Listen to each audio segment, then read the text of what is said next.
जोहार दोस्तों।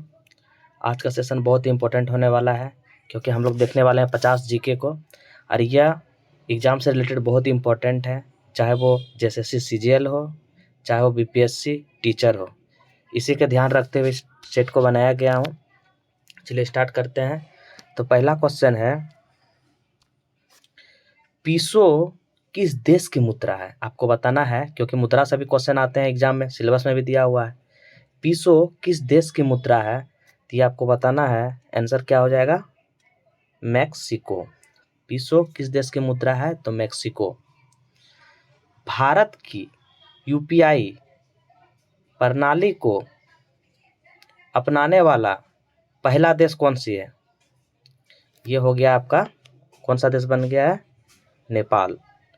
जो हम लोग भारत का यूपीआई है वो नेपाल अपनाने वाला पहला देश बन गया है। क्वेश्चन नंबर 3 देखिए, भारत फिल्म के किस गीत को सर्वश्रेष्ठ मूल गीत के लिए गोल्डन ग्लोब पुरस्कार 2023 जीता है? तो आप जानते हैं बहुत फेमस वो मूवी था RRR, NATO NATO NATO NATO NATO. समझ गए? क्वेश्चन नंबर 4 देखते हैं, भारत मैत्री पाइपलाइन के माध्यम से किस देश को डीजल की आपूर्ति करेगा?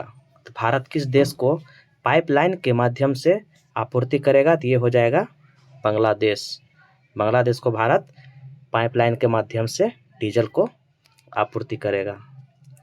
चलिए दोस्तों नेक्स्ट क्वेश्चन देखिए। अगर वीडियो अच्छा लगे तो आप शेयर जरूर कर देंगे। मिती किस राज्य की भाषा है?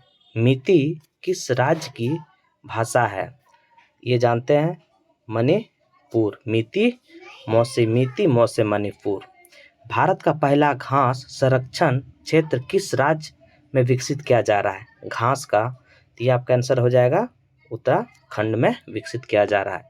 अलेक्जेंडर, जिसको हम लोग सिकंदर के नाम से जानते हैं, और पोरस की लड़ाई लड़ी गई थी, तो आपको बताना है किस नदी के किनारे लड़ाई लड़ी गई थी? ये हो जाएगा झेलम नदी के किनारे। यहीं से वो, भले ये जीत गए थे युद्ध, लेकिन वो भारत आने से वो मना कर गए और वो लौट गए। सल्तनत काल में निम्नलिखित में से किस कला की उत्पत्ति सर्वाधिक हुई थी सल्तनत काल में? तो ये आंसर आपका हो जाएगा बी, सत्यापत कला की उत्पत्ति सबसे ज्यादा सल्तनत काल में हुई थी। निम्नलिखित में से किसे लड़ाकू पेशवा कहा जाता है? पेशवा आपने पढ़ा होगा। तो लड़ाकू पेशवा के नाम से जाना जाता है बाजीराव प्रथम, जिसे हम लड़ाकू पेशवा कहते हैं। अभिनव भारत नामक संस्था की स्थापना किसने की थी? आपको यह पता होगा, विनायक दामोदर सावरकर इसका स्थापना किया था। दोस्तों ये 50 क्वेश्चन बहुत ही इंपॉर्टेंट है एग्जाम व्यू से, इसलिए इसको बहुत ही अच्छे से करेंगे। पाकिस्तान नाम किसने गढ़ा था? जब पाकिस्तान अलग हुआ तो ये पाकिस्तान नाम किसने दिया था? तो ये बहुत ही इंपॉर्टेंट क्वेश्चन है, चौधरी रहमत अली। और लियाकत अली क्या था आप बताएंगे। कला की बंगाल शैली का अग्रदूत कौन थे? कला की बंगाल शैली का अग्रदूत किसे कहा जाता है? तो ये अविन्द्रनाथ ठाकुर, क्योंकि जब अनुसंधान का विद्रोह हो रहा था तभी अविन्द्रनाथ ठाकुर ने क्या किया था, वो कला बना बना के भारत को आगे बढ़ाने के लिए बहुत ही सहयोग किए। इसीलिए कला को बंगाल शैली अग्रदूत कहते हैं अविन्द्रनाथ ठाकुर को। कुल क्षेत्रफल के संदर्भ में विश्व के सबसे बड़े देशों में भारत का स्थान क्या है? तो जनसंख्या में तो आप जान रही हैं सबसे पहले हो ही जाएगा जनसंख्या में, लेकिन क्षेत्रफल में हो जाएगा आपका 7वां। निम्नलिखित में से विषम पद को पता लगाइए। तो इसमें सब विषम पद कौन है आपको बताना है। तो हो जाएगा बॉल्सोन। बॉल्सोन क्या है आप बॉल्सोन के बारे में बताएंगे। तो ये बॉल्सोन का संबंध मरुस्थलीय क्षेत्र से है, जबकि डेल्टा और विसर्पण चाप झील सब ये कौन सा है? ये मैदानी डेल्टा है, लेकिन बॉल्सोन आपको बोल देगा तो ये मरुस्थलीय है। चलिए दोस्तों नेक्स्ट क्वेश्चन देखिए, भारत कौन सी नदी विभ्रंश घाटी से बहती है?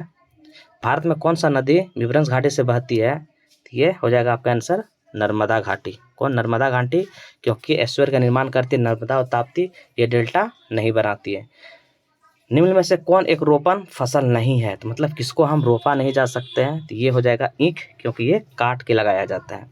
निम्न में से किस पदार्थ का उड़ीसा की बादाम पहाड़ खानों का खनन किया जा रहा है? तो ये आंसर हो जाएगा आपका हेमेटाइट का खनन किया जा रहा है उड़ीसा के बादाम पहाड़ी में। निम्न में से कौन सी नवीकरण ऊर्जा का स्रोत नहीं है? तो ये जीवाश्म ऊर्जा नहीं है, जबकि पवन ऊर्जा, भूतापीय ऊर्जा और सौर ऊर्जा सब ये नवीकरण का स्रोत है।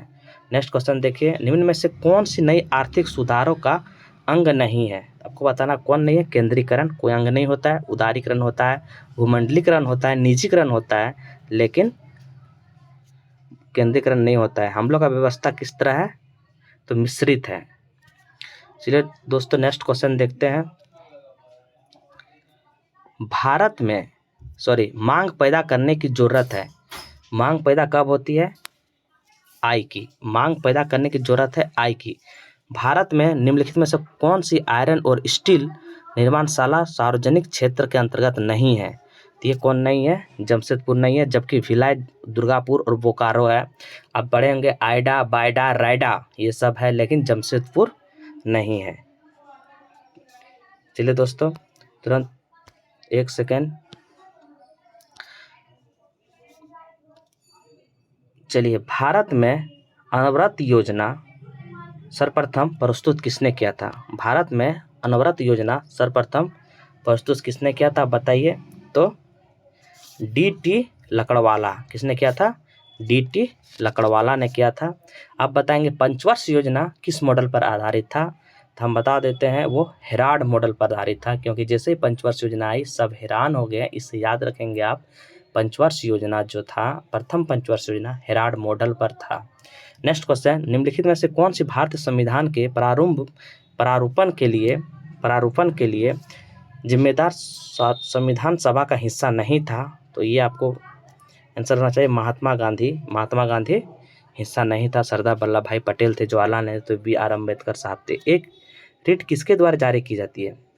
एक रीट किसके द्वारा जारी की जाती है? तो ये आपका आंसर हो जाएगा कोई उच्च न्यायालय। कोई भी उच्च न्यायालय एक रीट को जारी कर सकते हैं। चलिए नेक्स्ट क्वेश्चन दोस्तों, भारतीय संविधान के अनुसार निम्न में से क्या संवैधानिक निकाय संस्थान है? तो आपको बताना इसमें क्या है। तो वित्त आयोग क्या है? संवैधानिक है, जबकि राष्ट्र विकास परिषद, योजना आयोग नहीं है। योजना आयोग की स्थापना 1950 में होता है, राष्ट्र विकास परिषद का स्थापना 1952 में हुआ था। लेकिन वित्त आयोग क्या है? एक संवैधानिक है। अनुच्छेद कितना के तहत वित्त आयोग है आप बताएंगे? 73वां संविधान संशोधन अधिनियम के अनुसार पंचायत का कार्यकाल कितना होता है? इसमें बताना है पंचायत का कार्यकाल कितना होता है। 5 वर्ष का होता है। आपको पता होना चाहिए कि सबसे पहले पंचायत जो आया था 1957 में बलवंत राय मेहता द्वारा, जो त्रिस्तरीय थे, ग्राम, जिला और एक क्या था, ब्लॉक लेवल का था। लेकिन जब अशोक मेहता आए तो 2 स्तरीय दिया था, 70 में दिया था। Next question, a little book of India, a little book of India celebrating 75 years of independence पुस्तक के लेखक कौन है? तो ये है आपका रस्किन बॉन्ड। कौन है? Ruskin bond. किस देश ने हाइड्रोजन से चलने वाली नेट ट्रेन की शुरुआत की? हाइड्रोजन से चलने वाली नेट ट्रेन की शुरुआत कौन की है? तो ये जापान है। दूसरा देश आप बताएंगे कौन है? तो ये है चीन। पहला जापान, दूसरा चीन। महिला एवं बाल विकास कार्यक्रम कब प्रारंभ हुआ था? महिला एवं बाल विकास कार्यक्रम 1 अप्रैल 1999 को प्रारंभ की गई थी। और झारखंड का क्षेत्रफल भारत के कुल क्षेत्रफल का कितना हिस्सा है? तो ये है 2.42%। अगर आपको जनसंख्या में बोल दे तो 2.72% ये जनसंख्या में है। नेक्स्ट क्वेश्चन दोस्तों, नेक्स्ट क्वेश्चन देखते हैं। चलिए, रजत को दूरदृष्टि नेत्र रोग विशेषज्ञ दृष्टि से सही करने के लिए किस प्रकार का लेंस सुझाएंगे? ये आपको होगा कॉन्वेक्स। कॉन्वेक्स को ही हम क्या बोलते हैं दोस्तों? इसी को बोलते हैं कन्वेक्स। और एक कॉन्केव होता है। तो कॉन्वेक्स हो गया उत्तल लेंस, जबकि कॉन्वेक्स होता है अवतल लेंस। निम्न में से किसकी ध्वनि का वेग पर कोई प्रभाव नहीं पड़ता? ध्वनि का वेग पर कोई प्रभाव नहीं पड़ता है। तो ये होता है दाब, यानी प्रेशर पर कोई प्रभाव नहीं होता है। दा बराबर बल बटे क्षेत्रफल होता है। याद रखेंगे, ये सूत्र बहुत ज़्यादा एग्जाम में पूछा जाता है। आपेक्षिक सिद्धांत के अनुसार निम्नलिखित में कौन सा एक सदा एक समान रहता है? तो आपेक्षिक सिद्धांत के अनुसार क्या एक समान रहता है? प्रकाश का वेग कितना होता है? 310⁸ मीटर पर सेकंड प्रकाश का वेग होता है। निम्नलिखित में से किस तत्व का विद्युत चालकता अधिकतम होता है? तो विद्युत चालकता से बोल देगा तो चांदी का सबसे ज्यादा होता है। जब किसी वस्तु को पृथ्वी से चांद पर लाया जाता है तो उसका क्या होता है? तो भार बदलता है लेकिन द्रव्यमान कांस्टेंट रहता है, क्योंकि द्रव्यमान कहीं नहीं बदलता है। निम्नलिखित में से कौन एक न्यूक्लियॉन नहीं है? तो कौन नहीं है? तो ये हो जाएगा पॉजिट्रॉन, न्यूक्लियॉन नहीं होते हैं। बाजार में बिकने वाला मानक 18 कैरेट का सोना, वो 18 भाग सोना होता है और 6 भाग अन्य सामग्री देके, जैसे तांबा वामा देके उसको ठोस बनाया जाता है। गहरे समुद्र में गोताखोरों के समय गोताखोर ऑक्सीजन और कौन सी गैस लेती है? तो ऑक्सीजन और हीलियम गैस लेती है वो। रसोई की गैस के एक मिश्रण है। रसोई कल एक क्वेश्चन में लाए थे कि मुख्य क्या है, इसमें दोनों पूछ दिया है, तो आपको बताना है क्या है, ब्यूटेन और प्रोपेन। कौन है? ब्यूटेन और प्रोपेन। क्यूरी बिंदु तापमान पर निम्न में से क्या होता है? क्यूरी बिंदु तापमान पर होता है धातु का चुंबकीय गुण समाप्त हो जाता है। धातु का चुंबकीय गुण समाप्त हो जाता है। चलिए दोस्तों, तुरंत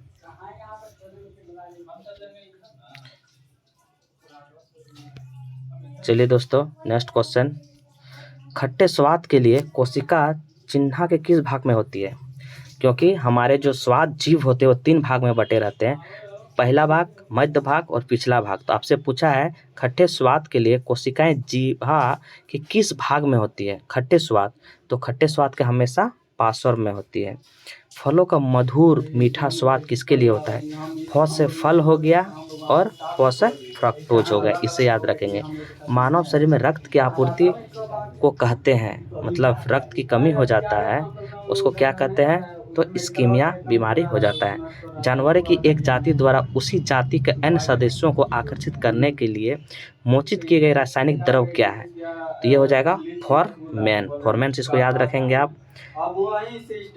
बताइए आप, नेक्स्ट क्वेश्चन।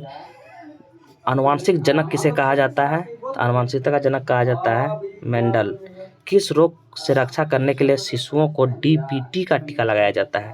तो आप जानते हैं डीपीटी का टीका लगाया जाता है रोहिणी, कुकर खांसी और टिटनेस में। ये जो बीमारी होते हैं डीपीटी का टीका लगाया जाता है। हमारी छोड़ी हुई सांसों में हवा कार्बन डाइऑक्साइड की मात्रा कितनी होती है? हवा में कार्बन डाइऑक्साइड की मात्रा कितनी होती है? तो ये होती है 4%। पके हुए अंगूर में होते हैं क्या? तो ये होते हैं, आप बताएंगे, ये होते हैं ग्लूकोज। तो ये एक सेट कंप्लीट किए दोस्तों आज। अगर अच्छा लगे तो लाइक सब्सक्राइब जरूर करें और दोस्त के पास ज़्यादा से ज़्यादा शेयर करें ताकि उन लोग भी इस सेट का फायदा लें। और ये set Bihar teacher, JSSC CGL, excise, constable, Bihar police और झारखंड पुलिस के लिए लाभदायक है, इसीलिए इसे ज़्यादा से ज़्यादा शेयर करें ताकि ये वीडियो सब कोई देख सके। ठीक है दोस्तों, जोहार झारखंड, जय हिंद, जय भारत।